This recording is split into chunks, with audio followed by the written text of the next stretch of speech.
Grayson is back, and you won't want to miss our panel.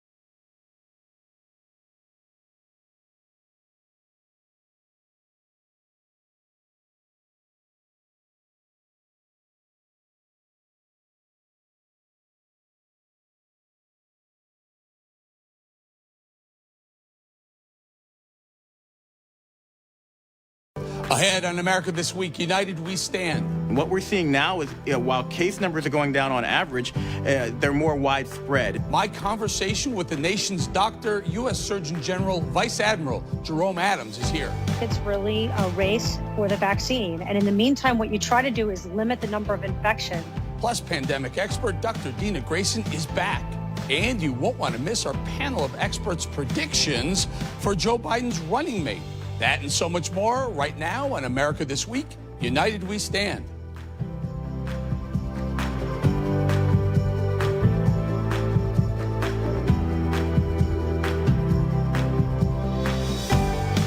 Welcome to America This Week, United We Stand. I'm Eric Bolling. As summer days drift away, America's fight against COVID-19 remains an uphill battle. This week, Dr. Deborah Birx said the nation is entering a new phase of the coronavirus. Concerns over back-to-school plans, economic recovery, and voting safety still remain. Joining me now to discuss this is the nation's doctor, U.S. Surgeon General, Vice Admiral Jerome Adams.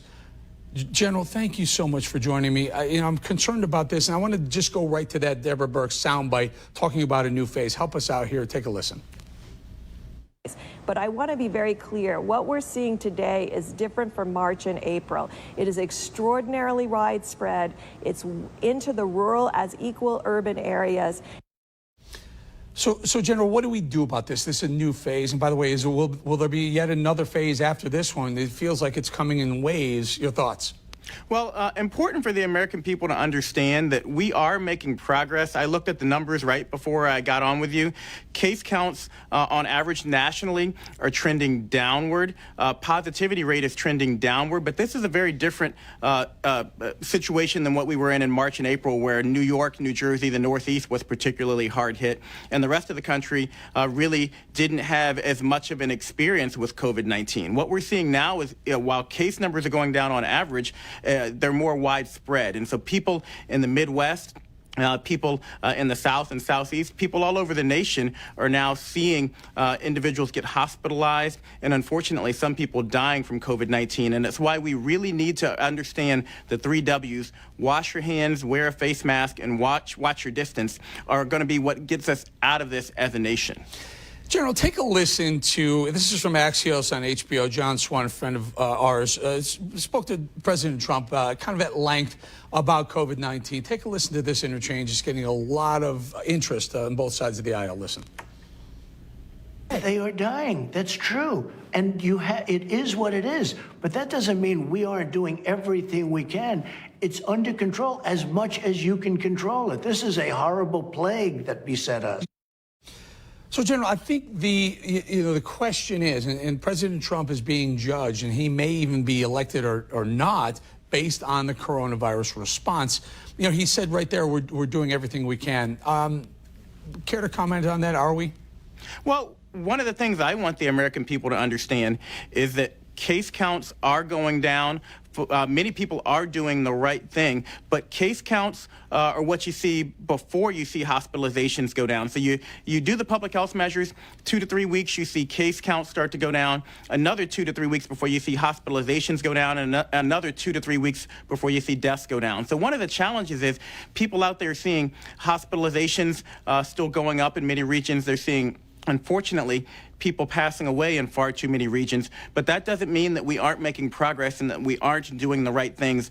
I want the people of America to understand you're doing a good job. Keep at it. Let's normalize that positive behavior. Let's help everyone understand that this is one of the most powerful tools we have for a safe and a sustained reopening. General, I'm always in favor. By the way, I've been wearing a mask on airplanes for the better part of 2 years. I'm with you on that, sir. Tell us a little bit about voting in person. Come November, or 120, 130 million people may come out to vote. Is it safe to do it in person? Well, especially as an African-American man, I very much respect and value everyone's right to vote, and we need to do everything we can to make sure people can vote and that they can do it safely. And I know I sound like a broken record here, Eric, but when you look at Italy, when you look at Spain, when you look at even New York City, these are the hardest hit places in the world, and within a matter of weeks, they were able to turn around some very, very terrible looking numbers. So when you look at November, I actually have a lot of confidence that most places around the country can vote in person in November if we do the things that we know now will help control the spread.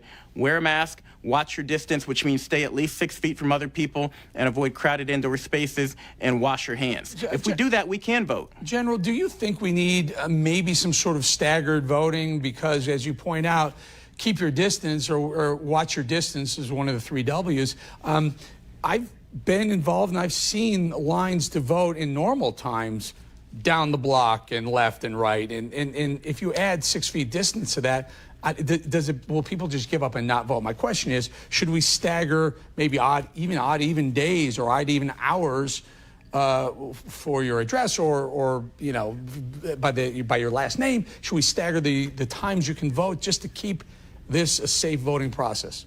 Well, again, I want to vote, and I would prefer to vote in person, but that's going to depend on community spread. I think we need to bring federal, state, and local individuals. And remember, voting is actually done at the local level together to figure out what things we can do to get people in and out of the voting booth safely if they choose to vote in person. But you can have the best plan in the world, and it will face challenges if you have runaway spread in the community.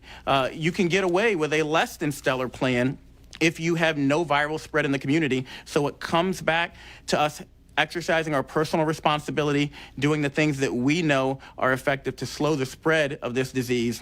And know that on a federal level, we will be making sure we continue to send support to those places that have been hardest hit so that they can test, so that they can isolate, so they can contact trace, so that they can treat this disease. And we're in a much better place for treatment. Mortality rates are down. Yep. We are making progress.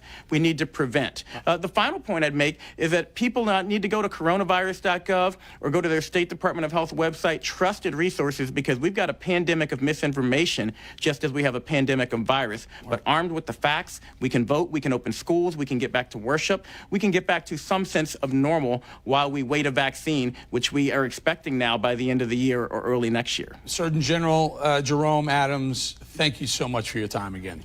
Thank you, Eric. Always appreciate it. Thank you. Ahead on America This Week, United We Stand. Coronavirus cases are on the rise. The extreme safety precautions some are recommending to keep you safe. Next.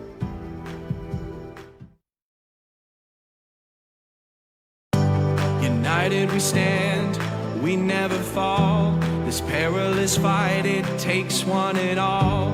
Everyone stands, American strong. Strength by one equals strength by all. American values, American pride. Your neighbor needs you, each person, each time. We stand, America. United we stand. We stand, America. United we stand.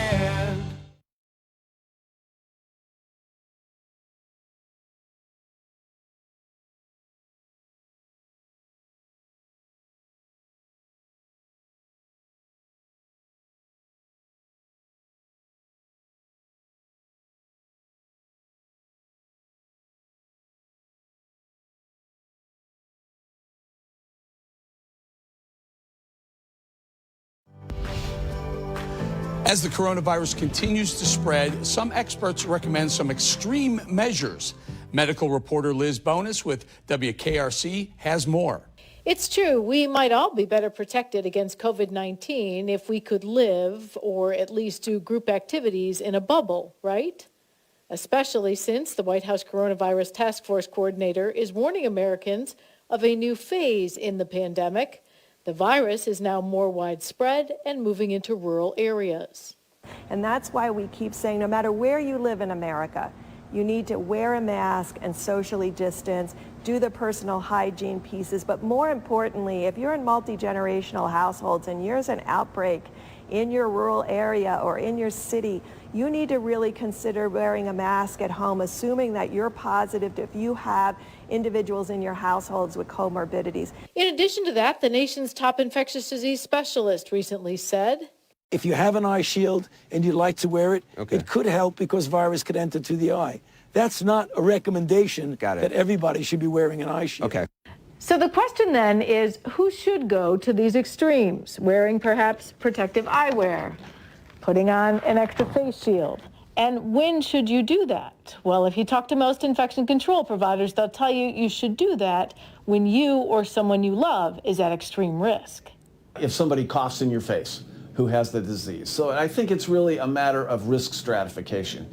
If you're a healthcare worker where you're going to be seeing patients up close where you can't social distance, you're going to be taking their blood pressure, you're going to be, doing a physical exam, you really need to protect your mucous membranes in that setting. As for the bubbles, only, he says, if you can't stay 6 feet apart. For America This Week, I'm medical reporter Liz Bonus. Thanks, Liz and WKRC.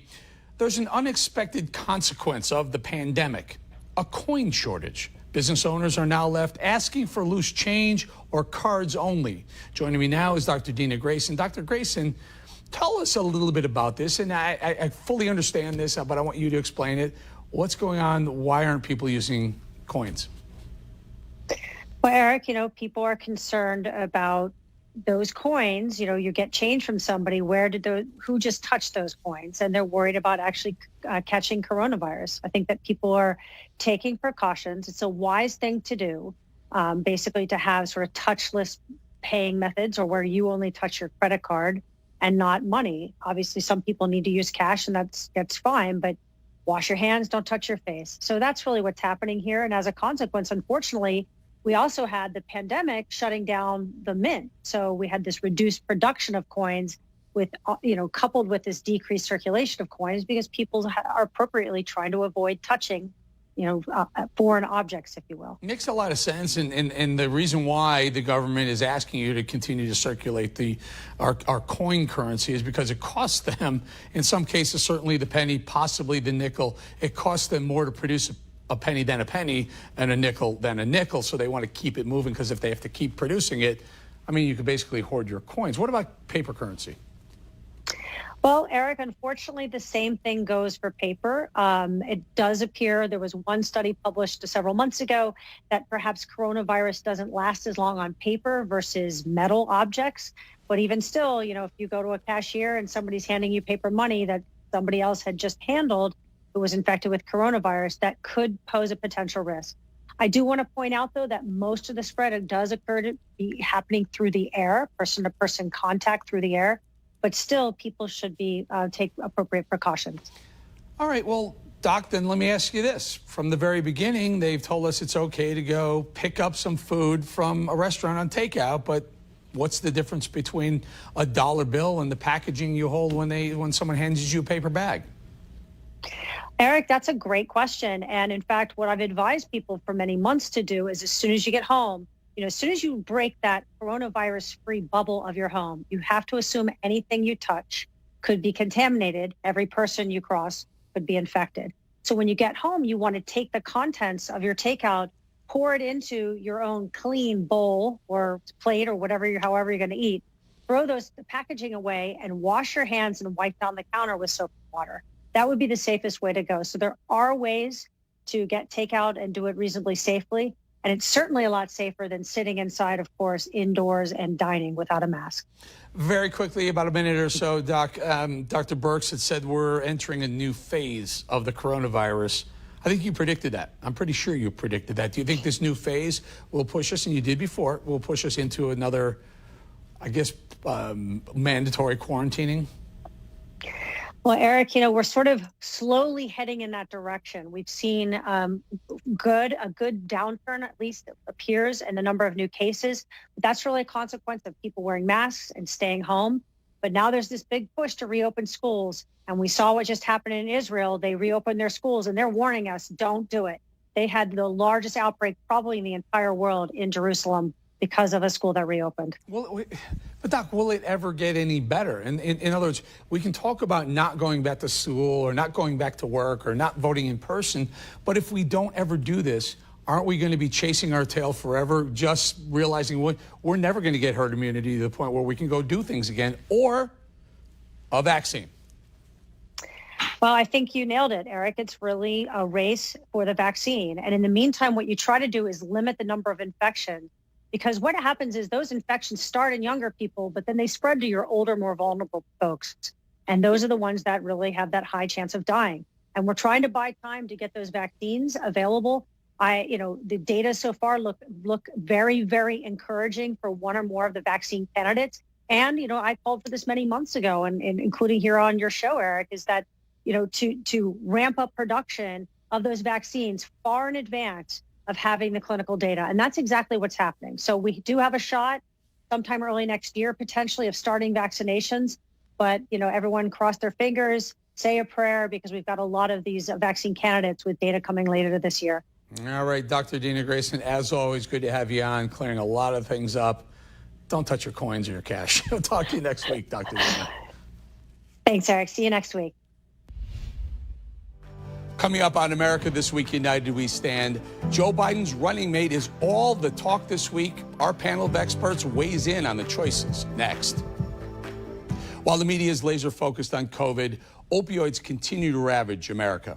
Overdose deaths are on the rise again, killing more Americans over the last decade than COVID has. As you know, I'm a frontline warrior in the war on opioids, but I need your help fighting this great American killer. Donate now. Go to ericchasefoundation.org. And the first 19 to donate will receive one of my New York Times bestsellers. 100% of the proceeds go to opioid awareness. ericchasefoundation.org.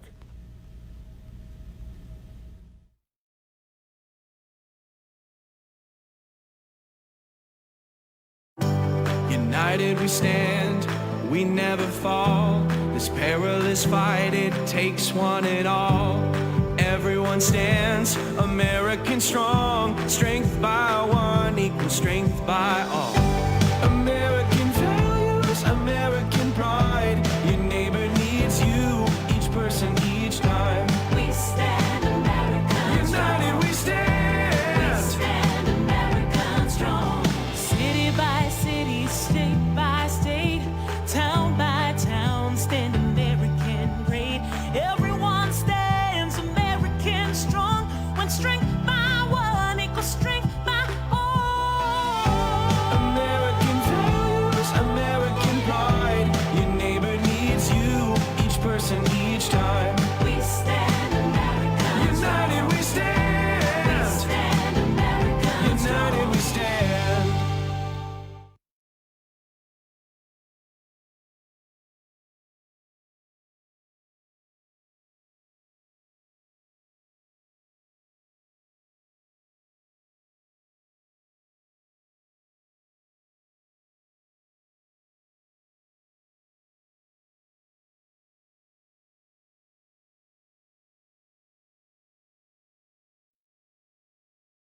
America This Week, America's fastest growing political show, points out how rough and tumble politics shape opinion in every region in our country.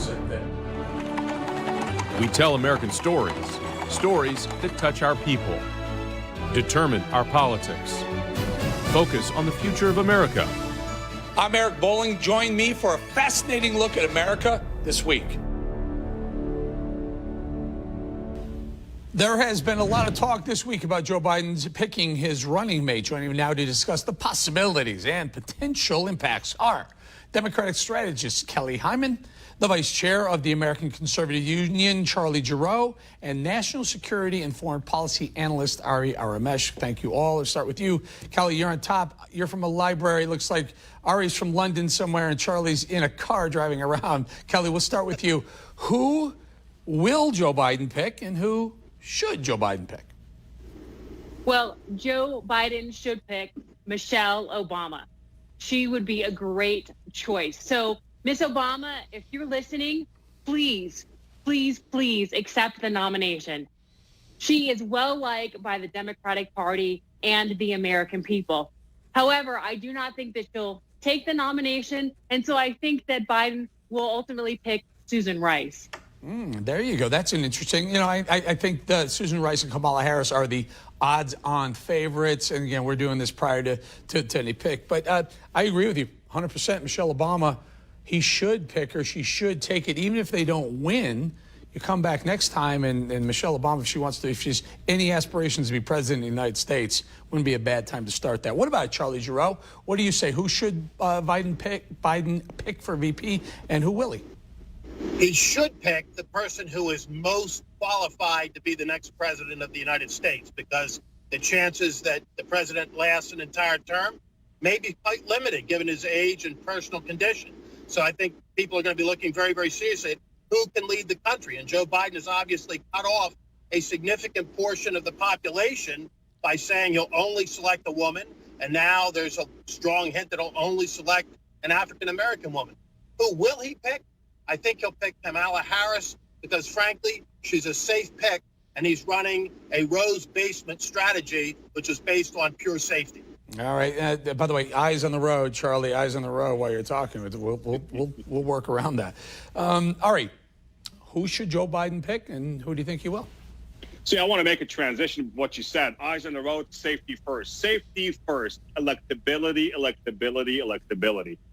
Joe Biden needs a VP that adds something to the ticket. Now, we know the Democratic ticket is going to be a woman, most likely a woman of color. But remember, Eric, a bad VP can destroy your ticket. A good VP doesn't add much. So I would say don't pick the bad one. Go for someone good. A good VP will never get you elected, but a bad VP will make sure, like Sarah Palin, that you will be distrusted and your judgment will come into question. So I'll go for Susan Rice, Stanford alum, and also Kamala Harris, a California a sort of citizen. So my pick is on those two, and they will add plenty, both executive and national security and legislative experience, and they'll be ready to go from day one, hit the ground running. What happened to, Ari, stay with you for a second. What happened to Stacey Abrams? She was all the rage 6 months ago. Now she's falling out of that. Susan Rice and Kamala Harris and the congresswoman from California as well. What happened? What changed? Yeah. So, Karen Bass or Stacey Abrams, very, very, very legit, very smart, well credentialed, but no experience. I want someone, Susan Rice, great foreign policy experience. Kamala Harris, former attorney general. She also has experience in the Senate. I want somebody who can hit the ground running. And also, we want to expand the tent. We want to have a wide-ranging tent. Good thing is in our party, unlike the Republican Party, even if Joe Biden hadn't promised a woman or a woman of color, we could have gone for a Latino woman, Latino man, LGBT, you name it. We had it. We could go for it. We have a big tent. But I don't think Stacey Abrams is going to do it. And I don't think Congresswoman Karen Bass is going to do it. Susan Rice or Kamala Harris, or for that matter, Governor Whitmer of Michigan. Great executive experience. We'll see what it goes. But again, there are no real bad options amongst the top four contenders for Joe Biden. I'm going to push back on you. I'll throw it to Kelly. The bad options could be Governor Whitmer, and she's had really getting beaten up in some of her decisions surrounding coronavirus. Some of the decisions about, showing favoritism to her own family, to her husband, being able to go to their lake house and be able to put their boat in the water when everyone else is locked down. Are there any, let's call it campaign killing picks in your mind? Absolutely not. I think whoever Joe Biden pick is going to do a great job and represent our country really well. I mean, we have to think what's going on in our country. We have over 100,000 deaths because of coronavirus. I mean, we are in a recession and people are struggling financially, personally, professionally. And so I think they're ready for a change. And no matter who Biden picks, it's going to be a good choice. And he's not picking a woman because he's picking a woman. Picking a woman because they're best qualified for the position. And that's what's going to happen with the Democratic Party. We're going to move forward in 2020, and I truly believe we're going to win. So, Kelly, can I ask you, he did say he was going to pick a woman, and he said it'll likely be a woman of color. He didn't say because they're best qualified. He said because he was going to pick a woman. I mean, he hasn't named anyone yet. It could be anyone, but he has chosen a woman. So he's 100% sure that there's not a better male, even if it's a male of color, that he could pick as a VP candidate? Well, I'm going to have to push back on that in that regard. He's picking someone that they're qualified for the position. I mean, look at the people that are allegedly up for the position. They are well qualified and deserve it. And some Kamala Harris ran for president herself. So no matter who he picks, it's going to be a great choice of the people that he's considered. And I think it's admirable that if he does pick someone of color, because a majority of Democrats support an African-American woman VP. No doubt. No doubt. I think it's a wise, if you want to win, that's a wise thing to do. Charlie, I only have about half a minute or so. Let's assume we care, everyone cares about the country if Joe Biden is president in 2021. Who does a conservative want to see as a vice president? Well, I mean, here's the situation. There are an awful lot of male Democrats, I'm sure, that are going to be surprised to hear that they're not qualified to be vice president because of their gender. I never did understand the boomlet for Stacey Abrams, a woman that lost an election by basically the size of a small city and said it was somehow stolen from her. And then you had Congresswoman Bass from California, who's Fidel Castro's best friend. I mean, these are the cast of characters that Joe Biden is putting forth. None of them are going to be the people that you would want to run the country if Joe Biden, for some reason, were A, elected, and B, unable to serve all 4 years. Kelly, Ari, and Charlie, thank you. Charlie, eyes on the road, my friend. Thank you for joining us. I'm on the side of the road. Thank you. Okay, good. Thank you. Good to be with you. Thank you. We'd hate for you to miss a minute of America This Week United We Stand. Be sure to set your DVR. Check out our Facebook page to see where we air in your city. Go to facebook.com/America Bowling, all one word. Also, be sure to subscribe to our YouTube channel. All of our episodes and interviews can be found right there.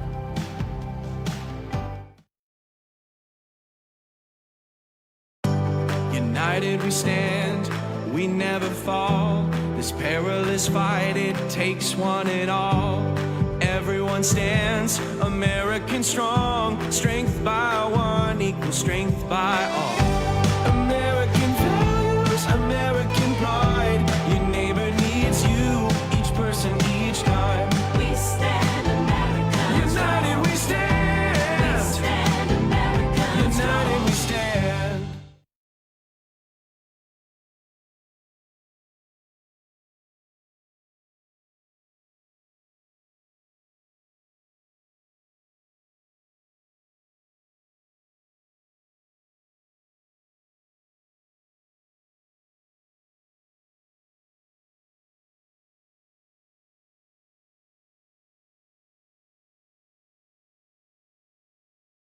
Did you know you can watch United We Stand on the go? Download the Stir app right to your smartphone. It's 100% free TV. It's streaming 24/7.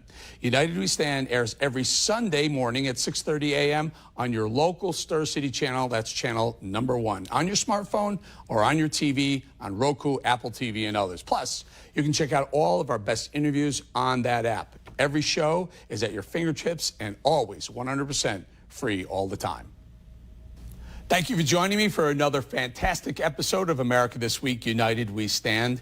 Last Sunday, 3 shipwrecked sailors from Micronesia were rescued after writing SOS in the sand. Australian and U.S. forces spotted the message outlined on the beach of a small island in the Western Pacific. Once the message was spotted, a helicopter was sent to provide the sailors food and water and to check for injuries, hopefully to bring them back, too.